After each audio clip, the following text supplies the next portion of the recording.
Hello, Kurt Moreland, the Associate Publisher with Utility Fleet Professional, with a special edition of UFP Under the Hood.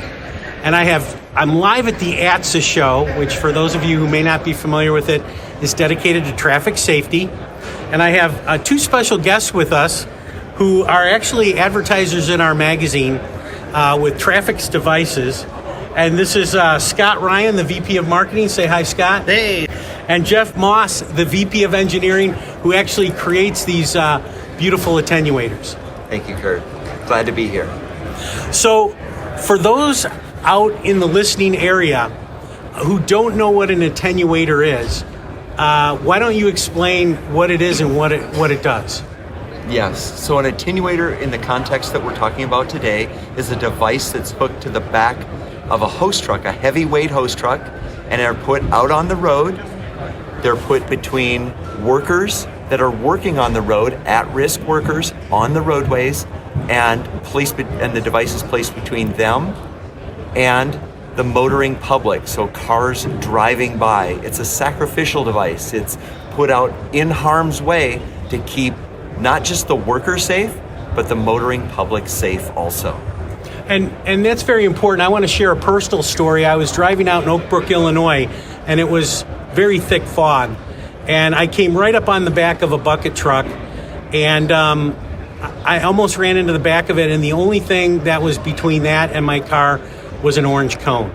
And I think we can all agree that we need to move forward from an orange cone, right, Scott? I mean, orange cones are good, but we can do better. Sure.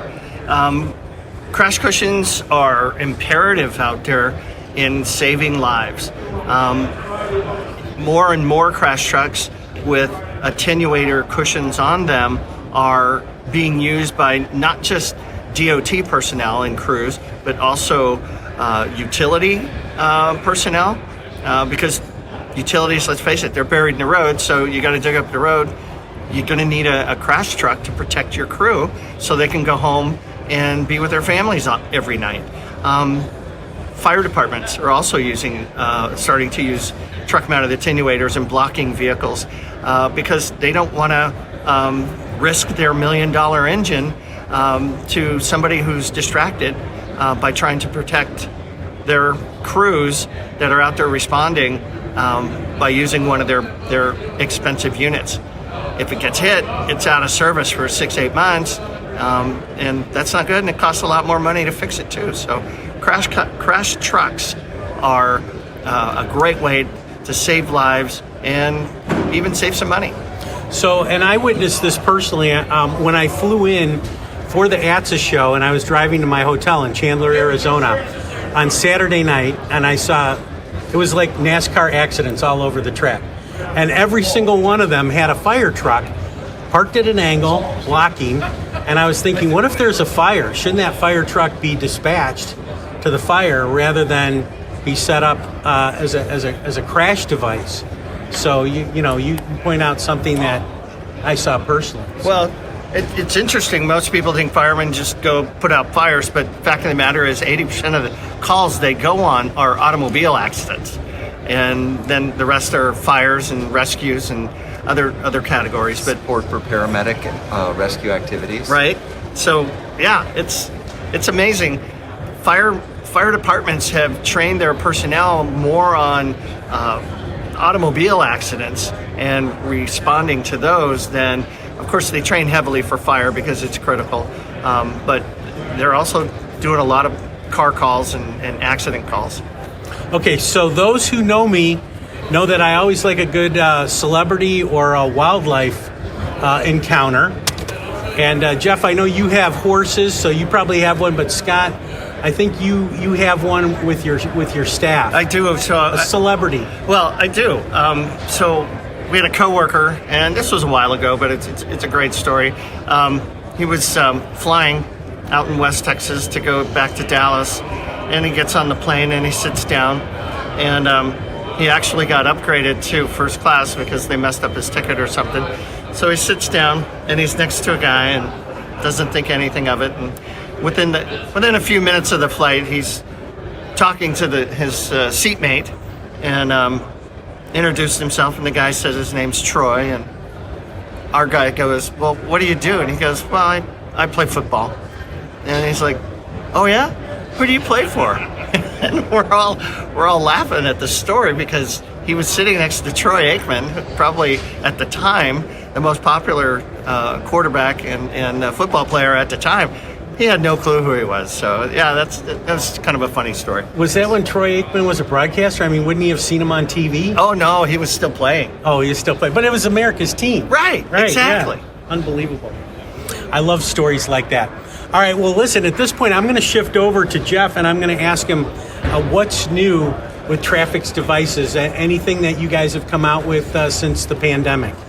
So we do have a great new product. It's a fixed attenuator. That's an attenuator that's bolted down to the ground that shields a hazard that's beside the road or a roadside hazard. It's a great device. We co-developed it with the University of Nebraska in Lincoln, Nebraska, and they are awesome. They have some of the best minds in the world for our industry right there in Lincoln, Nebraska, Middle America. And I'm very proud to have been part of the development of the Delta crash cushion with them, and it's already out on the road. We've got hundreds of units out there so far, and it's saving lives in a really, really safe way. It's an amazing product. So then you don't have to have a vehicle attached to it. You bring it out, you leave it on the site, that's exactly bolt what it down, it does. and then your vehicle is free to be used. That's exactly what it is, Kurt. Thank you for clarifying that. That's awesome. Now, looking over at your booth here, Scott, I see a crunched up trailer, and I can tell that's not a new trailer. What are you showing here at your booth? I wish we had video instead of audio so that people, but maybe describe it to our listeners out there. So I've got a little 16-foot utility trailer. On that trailer is an impacted truck-mounted attenuator, a Scorpion truck-mounted attenuator that I got from one of our customers. And this unit's not even a year old, and it was already impacted by a one-ton truck going 65 miles an hour, and with no braking skid marks or anything before impact. The driver was distracted and ran into the cushion. The cushion did its job. It absorbed the impact, and the driver of the errant automobile was able to walk away from the accident with little or no injury. And the driver of the host vehicle that the truck-mounted attenuator was on, sent to the hospital, checked out, and sent home. No injuries at all. So the attenuator, the truck-mounted attenuator, did its job. It absorbed the impact.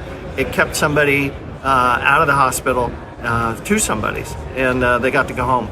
To give a visual, like right now, the crunched up, it looks like kind of like a small U-Haul trailer.